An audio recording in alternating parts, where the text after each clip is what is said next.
Hello and welcome back to the Tyre Wall Podcast. Today we are joined by a very special guest, Bart Horsten. Do you want to tell us a bit about yourself? Yes, so I am born in Australia, born in Perth, Australia, and I came to the UK to pursue a career in motor racing. I raced in British F4 in 2019 with ARC. I raced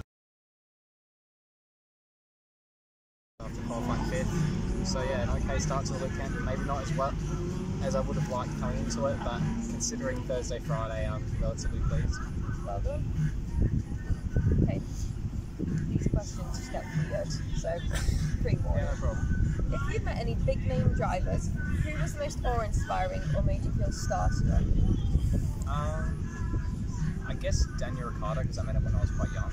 I haven't met any, I don't think I've met any F1 drivers apart from, I don't think I've met any F1 drivers apart from Ricciardo that I can think of. I've always wanted to meet Fernando Alonso. He's a bit of a hero of mine. I know he's a bit abrasive as a personality, but I have a lot of respect for him. He's a pretty amazing driver. And I know Gartanda is quite a big name in Australia, but I guess I wasn't really starstruck with him because I didn't watch him. I didn't watch V8 Supercars as a kid, and so for me he wasn't. And I just got to know him in like a kind of natural way, so it wasn't like, oh, this is this guy that's bigger. At the end of the day, it's like me being a racing driver now. It's like we're just people, you know. So it's sometimes that takes away from. But I think Daniel, because I grew up knowing about him and seeing him on TV, and I met him when I was relatively young. So yeah, that was pretty cool. What's your favourite track? It's changing all the time, to be honest. I think, you know, experiences, unfortunately we build like stories about tracks in our mind, about how much we like them and that, based on experiences. And guess what, if you do well at a track, you probably like it. Saying that, there's some tracks I really like that I haven't done so well at. In Australia, my favourite track's Phillip Island, because it's really old school, really fast, really good racing. But my favourite track in the world is actually Knockhill in Scotland. I race there in F4. I was really, really quick there, but I just loved the track. It was one of those tracks where like every lap was a pleasure to drive. It was kind of scary, fun. It was like, I likened it to a roller coaster kind of to drive. And I think it's a really underrated track. It's a shame it's so short. If it was twice as long, it'd be twice as much fun. But it's only a little track, so that's a bit of a shame. But I love that track, and Brands GP is quite good, and Stenison as well. I know a lot of people have said that Knockhill is quite nice. Yeah, I think it's a bit different. It's why I personally, I really dislike tracks with track limits, because I don't like having in my brain to think about where the track limit is, because it doesn't feel natural when you're driving. Knockhill's a track where you've got a curve and then a gravel track, so that straight away is not a problem. And then, you know, in the F4 cars, you had a lot of up and down and blind corners, so it's kind of thrilling, it was really fun. And the corner types were all unique, they were different. You know, you get a lot of cookie kind of corners on the newer tracks, like the modern F1 tracks and that aren't that interesting. But at Knockhill, it was like every single corner felt different, so even though it was only a short track, it was every corner I'd never driven a corner like it before, so it was a lot of fun. What different emotions have you experienced during your driving career? I guess every emotion. The same. It's kind of it's like a microcosm of life up there. It's because for me it's an occupation. I guess it's a job, it's a career. It's a sport, it's a hobby, it's all those things, and so I think I've experienced everything I've experienced in my life in motorsport, you know. I've been happy, I've been sad, I've been disappointed, I've been angry, really angry, anything and everything, I think. If anything, it heightens it, you know, it just brings out more, if anything. I get more reactive when I'm on the track and doing stuff in motorsport than I do when I'm at home. What's your dream road car? Again, me and my brother grew up just loving cars as kids and kind of talk about it all the time, so it's one of those things where it changes all the time, because I look at cars and I go like, oh, that's a cool new car, and then I change my mind just as I get. The same way you change like what food you might like. So at the moment I'd say the Lexus LFA is my kind of dream car, because I think it's really cool and different, and it's got a V10, and V10 is my favourite sounding engine, so yeah, I think I like the Lexus LFA, but a bit out of my price range at the moment. I've got a Ford Fiesta, so I'm building my way up, but maybe one day. There's a nice Ferrari parked right over there somewhere. There's two on the same car park. Yeah, Alton is one of those tracks where if you come, especially to the British Touring Car Weekend, everyone just comes out brings out their cars, shows them off. It's cool. I think our Toyota Aygo would fit in really well.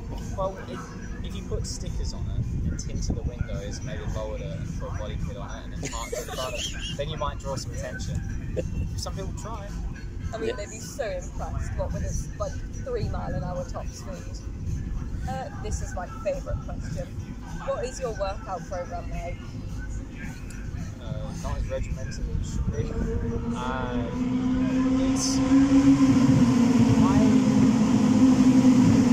I'm very fortunate in that Hitech has a gym at the facilities, so I use that as much as I can.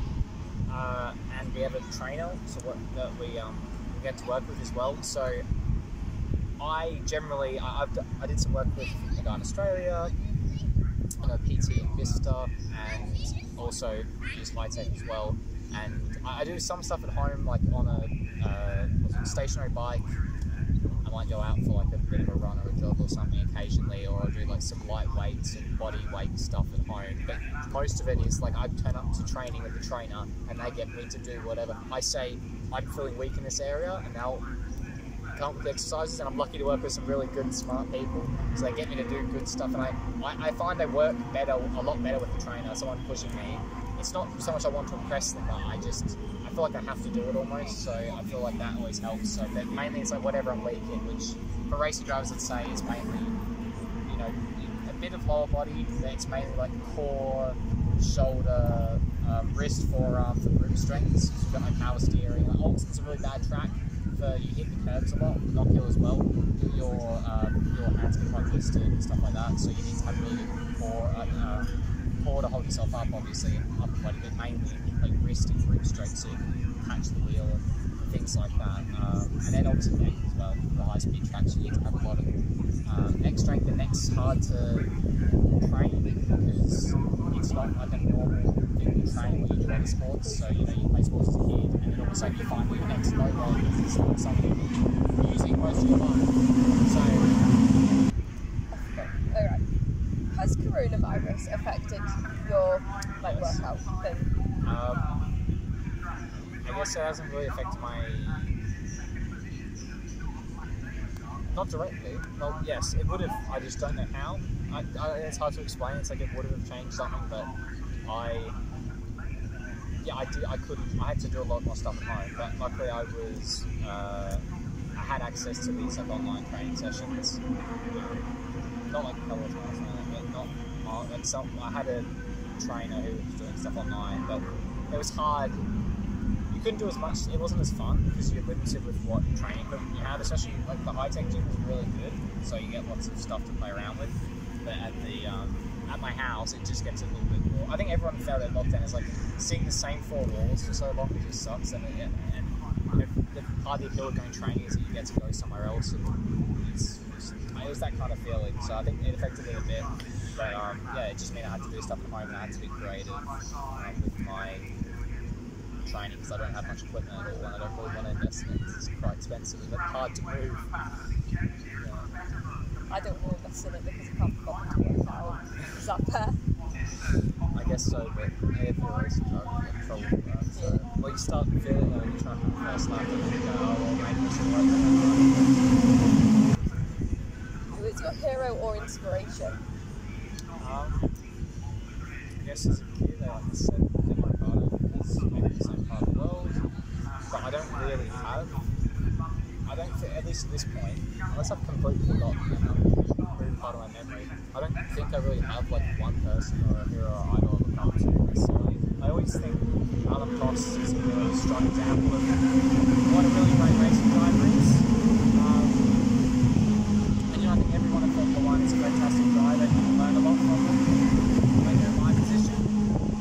Because they've gone through similar things to reach where they are. They are the best guys in the world. So I guess, I've got one person in particular. You're the second person that said that. Yeah? Well done. What do you feel is the most difficult part about racing mentally? I think it's person specific. It's all different. So I mean, you can say what's I don't know what's the thing that's the hardest for you in your life. Well, that's kind of like a similar question to ask me. What's the hardest part of racing mentally? It's going to be the are not only consequence specific, it's going to be specific to each person. So for me, I'm not really sure because it's hard to rate what I really think.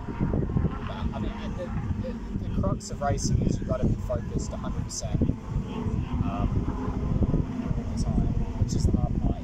Is being somewhere between staying focused, so not falling asleep, not getting bored. Especially say a race around the open part where it's quite difficult to overtake. So you have like a natural motivation to push forward. So being able to stay focused and find techniques to stay focused, stay accurate is the main thing. You know, stay accurate so your inputs are all really good, you drive really well. And then the flip side of that is being relaxed, being really calm in the car, and having a lot of trust, but also taking risks at the same time. So the flip side is you don't be overthinking and stressing and being hyperactive. So you know, I think I'm more on the other end where I can not alert enough sometimes. So sometimes I have coffee or some sugar or something before the race or a practice session to get me to focus and use as kind of like a fuel for energy. But I think it's really important, like I said, to be mentally alert. Yeah, one specific thing, I guess. It's hard to say. The only other thing I would think of is I think sometimes I find it hard to. I think it's quite hard sometimes to remove previous results and keep kind of pushing forward. You know, you have a bad weekend and then and keep building forward from that and not getting caught in the bad things that happened and making that drag on and making it worse than it actually was. That kind of feeling. Do you prefer driving on a track with smaller or bigger elevation change? Bigger, because there's more to it. I think the more to a track, the more interesting it is, and the more interesting it is, the easier it is for me to, like I was saying before, if a track's got more to it, more challenge, you're naturally going to be more interested in driving, and I think that it makes it more fun. For me, it's easier, I wouldn't say it's necessarily more fun, it's easier to enjoy it if there's more going on, there's more stimulating. So I think elevation change is a big part of that because it makes a corner have more elements. So yeah, I think it's always better. You know, like I was saying, my favourite tracks are probably like Phillip Island, Brands Hatch. Oldham's pretty good, but yeah, probably like Phillip Island, Brands Hatch and Knock Hill, which all have massive elevation change. So yeah, I feel like it's something that just it makes tracks more interesting, and that's why you see older tracks generally have more natural terrain are more interesting to drive than some of the newer flooded tracks. What does the G-force feel like when it's like pressing? Well, not pressing, I don't know what it means, but like...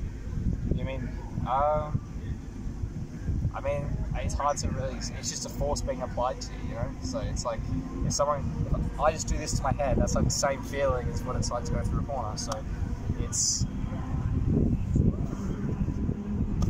It's just like a bigger force. I know when you take off in a plane, right, that feeling of really intense acceleration, that's what it's like when we accelerate. I mean, I would say acceleration and braking in our cars isn't super rough, but it's mainly longer cornering speed in the high speed corners. That is really sustained high cornering speeds is where you feel the most force in your neck. It just feels like a force plate. It's like being on like I said, like a roller coaster or something. It's like the same force. It's just G forces. Your body moving. What do they like do at Parc Fermé? Depends. So in our championship, it's the top 6 I think at the moment for quali and race get checked, and usually there's a random type of check. So it'll be a random check effectively usually. I know in qualifying, in most sessions they do a fuel sample check, but that is usually different. I say random, there's usually probably a few things they normally do, but they'll get the mechanics to disassemble parts of the car basically to see if you're cheating in that area. But you know, that's about it, I would say. It's as simple as that. It's just you can't touch it. We're not allowed to touch the cars, we can't look at our post-session data or video or anything like that. And yeah, you just wait until, and then the top few cars will basically, they'll go disassemblers, and sometimes they throw in like a random person, one or two random cars as well, so you know, necessarily not always the cars in the front. So yeah. Yeah, he touched one of the cars when I was in Parc Fermé. He walked up to him like, "Ooh." Did you get in trouble? No, it was one of the teams on the side, and I just wanted to see how sticky the tyres were after the race and things like that, and I just literally dug my nail into the tyre. Oh, don't touch the tyre, don't touch the cars, we're in Parc Fermé. Fair enough, didn't know. There was, because although it was in Parc Fermé, it was in their own garage, it wasn't in... Yeah. In our championship, they don't... It's in the warnings. Yeah. Which is a bit weird. It doesn't look like Parc Fermé. It's only in Silverstone where they put us in a collecting area. Yeah. Spa as well. I think because we're in the pit lane in those ones. But yeah, it's just... they don't like you touch it because it's just... You could be doing something. Yeah, good, yeah. I appreciate that. Well, I actually mainly the teams just don't like you touching stuff even if it wasn't Parc Fermé. They don't like other people. But in Australia and Formula Ford, the teams couldn't touch it, but the drivers could touch the cars. So we were trapped in Parc Fermé with the cars, and so we would have to take the tyre pressures. That sounds not that bad. When you've been racing for however long and you get out of the car, and I think sometimes your balance or your judgment's a bit off, but the tyres and the caps are burning hot. Partly because it's probably 35 degrees or something, but also because you've just done a race and the brakes are really hot, and it's really hard actually to undo the tyres and the tyre pressures and that. But it was always something I didn't like, but I thought it was a bit of a weird rule. You don't see it in other championships. No. Okay, final question. Yeah. What is a question you get tired of being asked?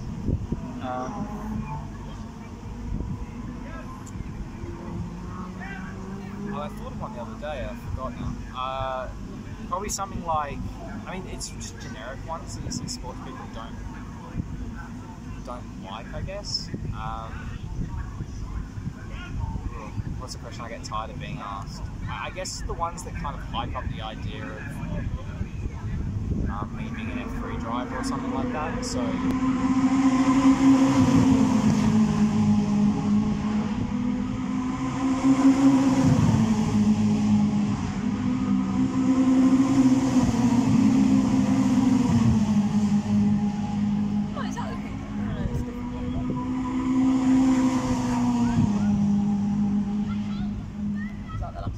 Be a couple more. Here you go on. Yeah.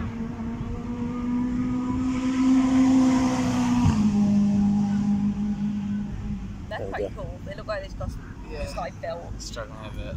Yeah, those cars don't look too safe. They look quite fun to drive. Bit of a mess. Like in the desert, like in the middle of nowhere, you can like roll it. Obviously, you don't aim to roll it. No, I don't look. I was thinking about that actually. If you roll them, they look like they can be quite tricky to get out. A bit like an F1 with a halo or something. So there's a question. Yeah, probably something like it'll be probably one of the questions that people ask on Instagram, like Instagram messages. It'll probably be something like, what? I guess I get asked what's your favourite track, but I don't mind talking about that because that's obviously something I'm interested in. But it's probably more something like what's it like, the generic, like what's it like being an F3 driver, or what's it like being a racing driver, which I guess is mainly asked by people who don't know much about their racing. It's probably more things like that, where it's like they're a bit ignorant of racing and that, and they kind of don't know, you know, what's it like, and they think it's like very similar to F1. But I think it's those kind of questions that kind of make it feel like you can know you're to an F1 driver or something. I can't think of it explicitly at the moment, but yeah. So, which is the longest British circuit? Oh, so these are things I can get wrong. These aren't just like my opinion. Longest British circuit. Must be Silverstone. I'm not going to think too hard and get it wrong. 2.97 miles. I don't believe it. Well, it's British F4. So 2.97. How long Silverstone? It must be quite. Are you sure? Oh no! It must be. Not my question. It's 10 seconds slower in our cars, Silverstone, than Snetterton, and I think it's a fast average speed. Surely it's longer. But in F4 we do the short track. But if you look at it, so it might not. Oh damn it! Yeah, I think it's Silverstone GP. I'm like absolutely. You could get that point. Try not to shoot the answers. It's about, I reckon it's 3.5 miles. Silverstone. You have to walk that in like a track walk. I don't do track. Fair. I didn't have 4. I'd need a break about halfway through or every 10 seconds. Some people like to cycle the track before. The national circuit, 1997 to present, was 2.639 we miles. raced the full track in at F3. So. Yeah, you're there a bit back. And it's still, and even if I didn't race it, it's still a track in the country. So you said that was the longest British track. I did try asking my Google last night, but she just wouldn't have any of it. She started waffling on about some banking or something. 5.891, Silverstone is the third longest F1 circuit. Oh, So it must be the longest British circuit. It's a long track. I should have put British F1. At the 2008 Turkish Grand Prix, Yeah. which record did Rubens Barrichello break, and it's since been broken by Kimi Räikkönen. Most amount of Grand Prix for an F1 driver. Yep. Who is the oldest driver to finish a Formula race? Do you mean Formula 1? It just says Formula. I would say Formula 1, to be honest, thinking at it. Don't know. I thought... Very old. I thought Formula, so I thought there's some kind of age use point. But I'm just going to assume it's Formula 1 and go like Giuseppe Farina. Louis Chiron, aged 55. That was my second one. I was like, maybe Louis Chiron. I know you probably think I'm lying, but I genuinely was like, maybe, because Yeah, that's one of the names I can pronounce. Because I think race in the 30s and then maybe again in the 50s. So. I was very not born then. Very. I wasn't either, actually, Yeah. surprisingly, but I do know that. Yeah, because he's the guy that the Bugatti Chiron's named after. Because he raced for Bugatti, I'm pretty certain. How many titles did Fangio win, and can you name the years? Yes, I can. He won 5. Yeah. And he won in 1951, 54, 55, 56 and 57. Well done. For 4 manufacturers, which none of the drivers done, which is quite impressive.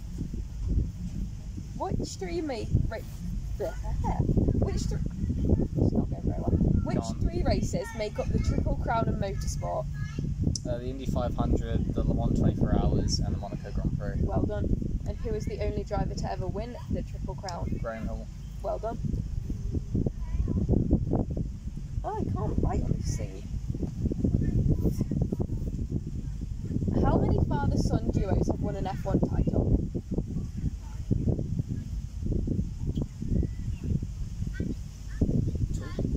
Correct. I was thinking, is it like anyone who's not obvious? And It's Rosberg. can you name the duos? Oh yeah, Rosberg, and so Nico and Keke and Graham and Dame Hill. Yes. Which team did Nino Farina win the 1950 title with? Alfa Romeo. Yeah. Oh, no phone quiz. This is, you have to name a track, but Okay. I did have it on my phone, but then Oh, is it a picture, like a picture of layout? Yeah. Okay. we were going to draw it. This is like my best thing. Okay. I must be able to get this. Or is it like super obscure? We were halfway here, and I was like, "Oh, I forgot to bring a track." So Just Google it. yeah, I'll turn that one on. it's in WhatsApp. Is it WhatsApp? Yes. Oh, rescue unit. Ooh, That was out before our race. that geezer set the fastest lap. Imola. Well done. Okay, you got 1, 2, 3, 4, 5, 6, 7. Hang on, no, I I can't got count. 2 wrong. So you got 8. 1. That's 1 you got wrong. I got 1 wrong. I got the Louis Chiron one wrong. You got 9 out of 10. That Right. puts you top of the leaderboard, I It's believe. A+. Yeah. Take that. Is there a bonus round? Yeah, bonus round. I can't think of a question. It's that Which- car over there. Yeah. What exact model is that luminous red car? And what does the number plate say? Stupid. You won't get a point for this, by the way. I don't know what trim it is. Maybe it's like. Oh, it's so glowing. DL6822.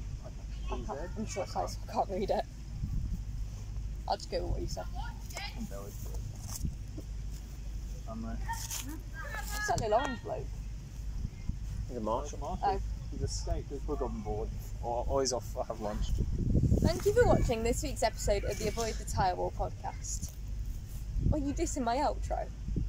No, it wasn't. We would like to say thank you to Bart for agreeing to this interview. Bye.